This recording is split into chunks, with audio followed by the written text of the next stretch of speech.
Hey, what is going on? It is Rob from Crypto Bob, and welcome to my YouTube channel, episode one on the channel. Uh, really excited to have you here today and hopefully with me in the foreseeable future. So, as we continue this channel, it's going to be on a daily basis. Definitely hit the subscribe button, hit the like button or hit the dislike button if you think I suck, which first episode, I'm probably going to suck. But let's just hop into it anyway. So, what's this channel going to be about? Really, I'm going to be looking at things from a high level trading perspective, or what's going on in the markets right now.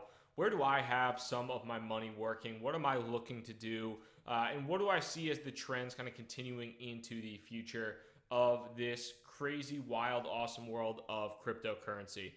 This is an insanely exciting time, especially pretty much all of 2017. But I think as the space continues to evolve and gain more legitimacy in the eyes of mainstream media, mainstream finance, whoever you want to consider that, I think there's going to be some incredible advancements in technology and some incredible advancements in potentially the valuation of these blockchain protocols, these DApps, whatever you want to call half of these coins or tokens or protocols. But we're going to go into that. We're going to look at what these individual things might be, how we can make some money off of those.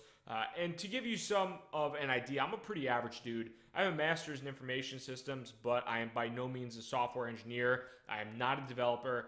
I couldn't program the broadside of the barn. That's not a saying, but if it was, I couldn't do it. In my master's class in software engineering, I barely got my ass through, and I think it took me about 10 hours to take 3 balls like this and code them bouncing up and down over a yellow line. And I think maybe it took me 12 hours to code the sunrise over a stick figure house. So I am not the best software engineer on the planet. Don't expect that level of knowledge. I'm coming at this more from just an overall trends perspective, what I see in the marketplace. And overall, just kind of want to shoot the shit with some people that are really interested in this space, because I think this is a ridiculously innovative and awesome time that is not happening anywhere else. So I'd love to be a part of it and in any type of way help to open some eyes to certain things or shed some light and really kind of learn at the same time as I'm going through this process. So this is a little bit of a learning exercise for me and a little bit of just kind of spreading the news and also what I'm thinking. Now, what I'm thinking might be total crap, and maybe you should do the exact opposite when it comes to potentially investing or trading. Or, hey, maybe I'm right. Who knows? It's been a little bit of both so far. So that's a little bit of it. But just to go into kind of really where I'm at now, since this is episode one, and you're probably thinking, okay, this guy is coming in, and we're talking about some different cryptocurrency perspectives. What are my overall thoughts on cryptocurrency right now from a markets perspective? There's a ton of news out there. You can go on every freaking YouTube channel of seeing, oh my God, YouTube, I'm gonna eat my own dick if Bitcoin's not $50,000 or $500,000 or $5 billion. Obviously, Bitcoin has led the way the past couple days, and I think is going to continue to do so. And Ethereum has gained some okay ground as well. And for me right now, when I'm looking at investing, I am looking in a lot of cases at keeping core holdings in both Ethereum and in Bitcoin, because I think those are in a lot of respects the two market leaders, and I think they still both have a lot of room to run, especially with Ethereum so far off its all-time high. Bitcoin right now is at its all-time high. However, I think there's still probably room to run there. And Ethereum at 267, maybe the all-time high was 4 something. So that's a pretty significant move if Ethereum can get back to the all-time high somewhere in the near future. Obviously, that run previously was pretty damn crazy, but I think there's definitely an opportunity for Ethereum to get there and do that, especially with the continually kind of advancements of the Enterprise Ethereum Alliance and a lot of the big names that are coming out there. I think that's always interesting to hear about it. And even HP was one of them today, where somebody on HP's actual team said they were going to be announcing that they'd be utilizing Ethereum. I believe it was for private blockchains, but all the same. Outside of some core holdings in Bitcoin and Ethereum, I'm kind of chasing some of those crazy returns in a lot of cases that Bitcoin and Ethereum were able to produce for so many of the really really early investors. I got an opportunity to get into Bitcoin in some cases at around 250, 300. But even then, I mean, some Ethereum returns 80 times, 100 times, pretty crazy stuff. I'd love to be able to, and any investor, anybody that has money would love to make it go 80x, 100x. So if you have $1,000 and that turns into $100,000, you're buying Lambos, right? So, I mean, my thought process right now is I'm looking at some, essentially, my kind of the core holdings of Ethereum and Bitcoin.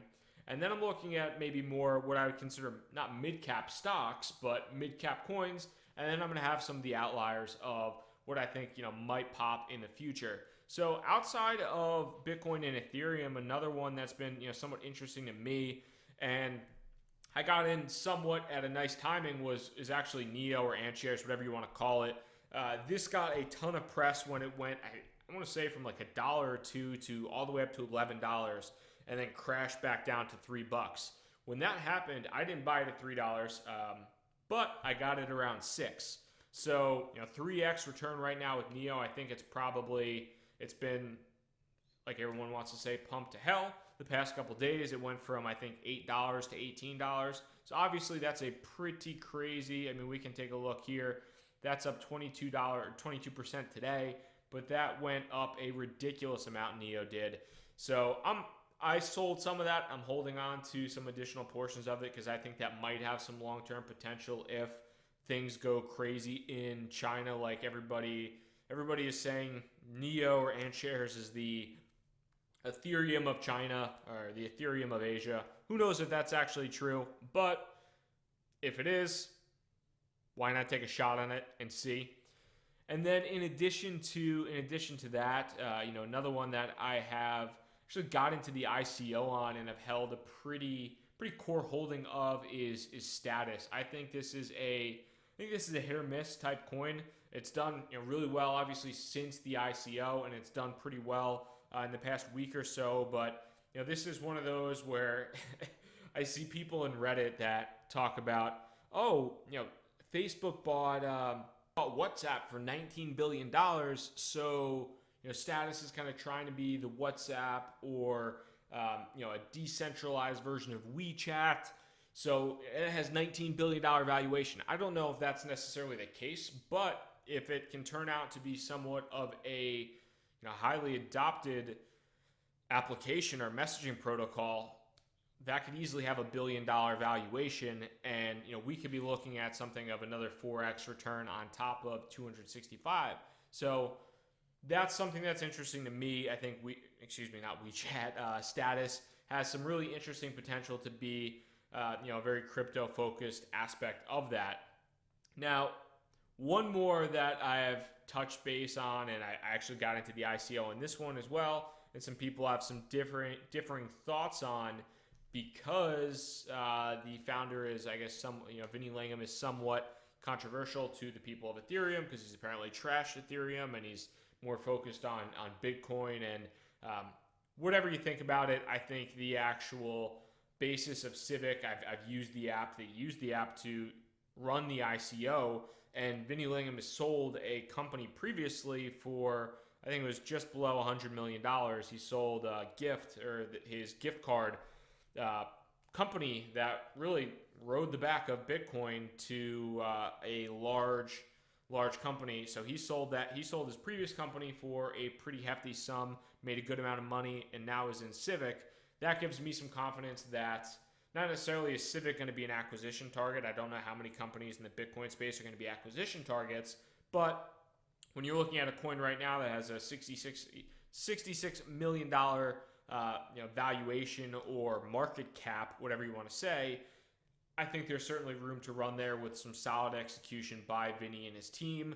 So I'm going to hold on to that. I got that in the ICO. I'm holding on to that. It hasn't really moved as much as maybe I would love, but you hold on for the long term. And now one that, so outside of Civic, Status, NEO, Bitcoin, and Ethereum, I'm always kind of evaluating other coins to look at, seeing what's what.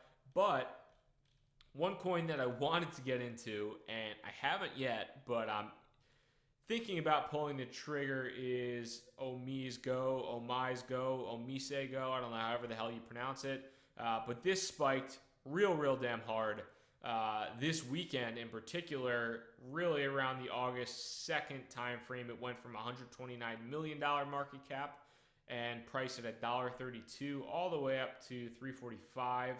So, it really tripled over the course of a few days. And that was something that I had some interest in getting into from an investment perspective. And now I'm kind of waiting for that to die back down. I'd love to. I think there's some solid potential here, but the $312 million market cap is a little bit rich for my taste for the actual product or for the token itself. I'm hoping it's going to go back down. It might bite me in the ass because maybe this is going to continue to rise. This has some interest really for me because it has maybe somewhat of the potential to be almost like a Stripe for almost like a Stripe or a Square type payment system that leverages blockchain and a lot of these cryptocurrencies. So that's obviously something that is really interesting. I think payments and digital payments in particular are a really crazy fast growing space. And if there is a way to really digitize that even more, leveraging cryptocurrencies, a company can do really well doing that. So that's super interesting to me to see how this might progress and how this might go. If you got into Omise Go or Omise Go at the ICO, good on you. It wasn't really one of the crazy pumped ones. It wasn't like a status that shut down the Ethereum network. It wasn't like Civic with a crazy wait line, or it wasn't like 10x that shut down everything and was oversold in 5 seconds. It seemed like it was pretty moderate in a lot of respects. So if you got in, if you did the research, this one just kind of went right under my nose and I missed it. Obviously, shitty part on my end, but keep an eye on this one. I'm interested to see if this is going to level out or dip back down for a nice buying opportunity or continue to rise up. Definitely interested in seeing that because I think there's potential there. And then anytime, like a lot of people have said, if we can kind of scroll down here to see the management team and then the advisors, you got Vitalik and Gavin Wood, both advisors on the project. So that's really interesting. I think Vitalik is no longer advising any ICOs or new Ethereum blockchain apps. Probably smart on his part, but if he's put his name behind this, pretty interesting. And then also, too, one thing that I've heard a lot of people talk about is anytime you can find an ICO that already has had some level of investment from kind of traditional VC or venture capitalists, it's usually a pretty good sign that there's a real project there, that there's a real potential there. When you're buying an ICO that's just a straight up white paper and there's really nothing there, there's no team, it's just crap, that can be pretty risky. And so when you see something like 500 startups here or Golden Gate Ventures, I have no idea what Golden Gate Ventures is, but 500 startups I know, and some of these other investment firms, that's usually a pretty good sign that there's actually somebody there from an institutional perspective putting their money behind that. The one negative thing that I will say is that a lot of times these investors, the institutional investors, are getting a ridiculously cheap deal on these tokens or on these on these projects. So they're getting rich. They're basically getting rich right off the bat. And the little guy like you and me that are investing in the actual ICO themselves are probably there's a potential to get rich, but you're not really getting the favorable terms that an institutional investor or venture capital or private equity firm would get.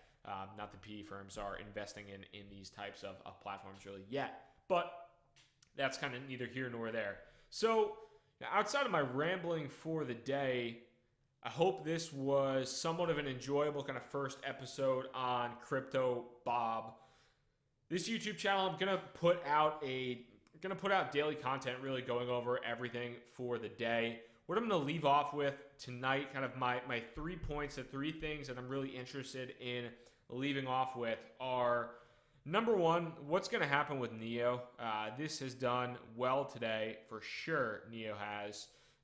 It was all the way up. This was pretty much an artificial spike, but it's been up about 25% on the day and really has tripled, doubled in the past week or so. So what's going to happen with Neo? They have a big announcement or rebranding tomorrow. Has this just been a pump that's going to drop like crazy, or does this actually have legs? Interested in seeing what happens with Neo and shares. And it's kind of similar thoughts with OMG, Omise Go. Is this just really a pump right now, or does this actually have some legs to keep things rolling?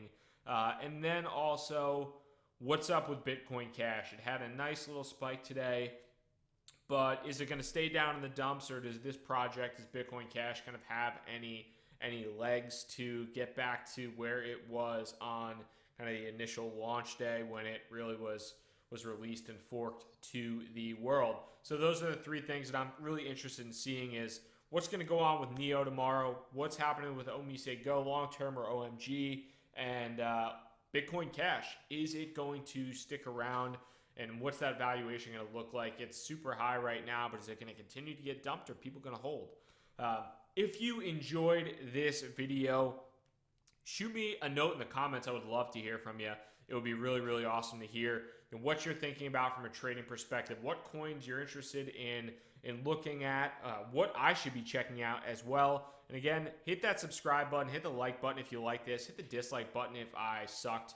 And again, first episode, so probably did suck, but let's roll with it. Thanks so much for your time, Rob from Crypto Bob, and I hope you have a good one. Thanks again.